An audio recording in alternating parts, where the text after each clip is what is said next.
Welcome to part 29 of The Real Starcitizen. So this video is a little bit different. I learned a valuable lesson. I went to the IAE and didn't check that my microphone was actually recording, so all of the voiceover I did for this particular video was lost. So I'm doing a voiceover. I wanted to go to IAE because I've said in a couple of other videos that my intention is to go along and to try and get my hands on either a mining ship or a salvaging ship so I can give those game arcs a go. It turned out today didn't actually have those ships, but regardless, it was still nice to go along. I've always gone to these each year. If you haven't gone along and taken a look, definitely go. You get to rent all of the ships for free. You get to see some new concepts, and it's just really well done actually for an in-game kind of Starship Expo. It's pretty cool. I get it that they're, part of the primary focus, I suppose, is promoting the game, promoting new ships, getting people to buy ships. But what I did take away from this one was the new Intrepid, the new starter ship. So to start with, I had a look. I kept this bit in because just the scale. I always forget. I know this isn't a large ship actually in game or what's predicted in the future.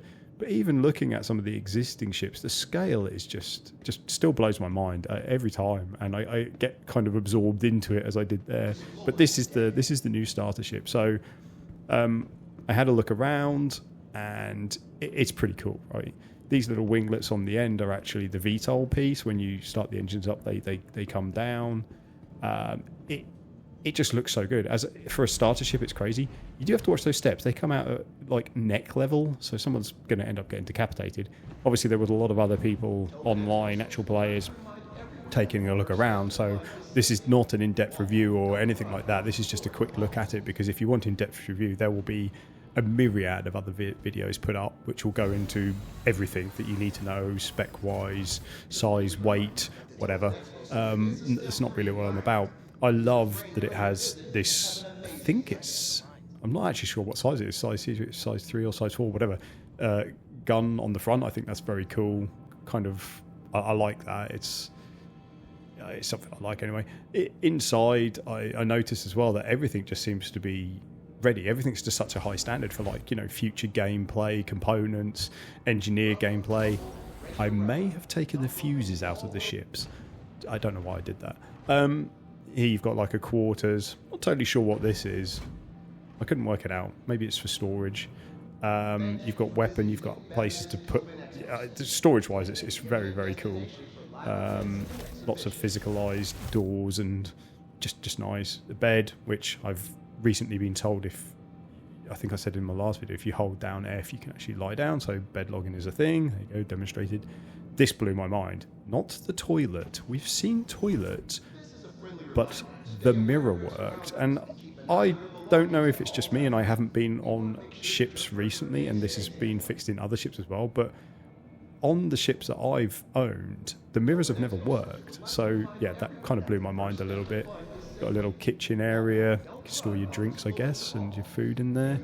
And then it's got this really cool little sort of engineering and cargo. It's got like 2 cargo lifts on one on either side.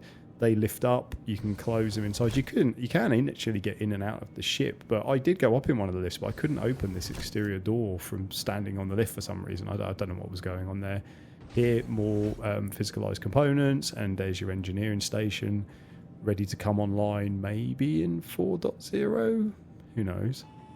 So I rented it because you can rent all the games for free. It's free fly as well, so if you've got friends who just want to come and check it out, get them to make an account now. Don't forget to use your referral code and get them on to have a go. I mean, at the moment everything seems reasonably stable. So yeah, here it is. I got it in my small hangar on Microtech. It is a good looking ship. If this had been an option when I backed the game sort of, is it 10 years ago now, I think I would have taken this ship. It just seems kind of all round, right? You've got a decent gun for if you want to do sort of ship on ship type. It did have a fuel nozzle. I'm assuming there's going to be refueling, like physicalized refueling at the moment. You can just go into your landing services and you refuel hydrogen and your quantum fuel that way. But it has an actual nozzle that comes out, so I'm guessing there's going to be some type of fuel. I know there is a big fueling ship, so maybe it's for that, but that I would expect that to be at the front for sort of in-flight refueling. Yeah, but like I say, it's a great little ship. It's got cargo space. It's got a good weapon. It's really agile as well, and it just looks good, right? It's got and also like I was saying, it's internally it seems to be ready for all of the sort of the extra gameplay they're adding in.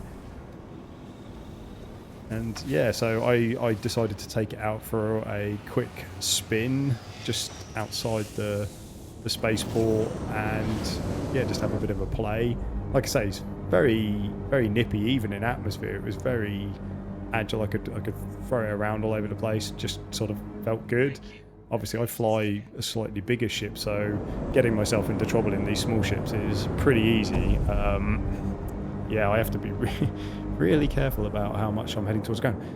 The sounds as well of the engine and the afterburner. I don't know if this is in other Crusader ships, but in this ship, it was amazing. It really sort of blew my mind. But the Intrepid, yeah, it's a great little ship. I think a lot of people will take this as their starter ship just because of the looks and just the state it's in. The panels were all good. I didn't like that they sloped so far forward. I found I had to zoom in to kind of get a better effect because they're sloped so flat. Actually, it's a bit odd when you use them. But all of the buttons, switches were all working. And yes, I didn't make a friend. I think I annoyed this person a lot. Probably because not only was I buzzing him and acting like a really annoying sort of wasp or bee or something, I also decided that it might be a good idea to try and land on top, just to kind of get an idea of scale. So yeah, I don't know what they thought I was doing, but they kind of just let me get on with it.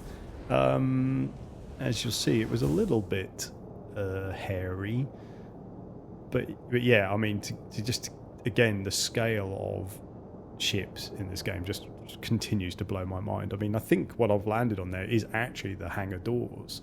So yeah, that's just crazy cool. Yeah, I shut my engine off to see if it would stop bouncing around, but it actually seemed to make things worse. So I left pretty sharpish. But yeah, and then I thought I'd go get out of atmosphere and just take it for a quick spin and fire the weapon, because just to sort of, I don't know, I wanted to see what it was like, what it looks like. So yeah, something a little bit different. I hope you don't mind. And if you've been watching, thanks very much, and I'll catch you in the next video.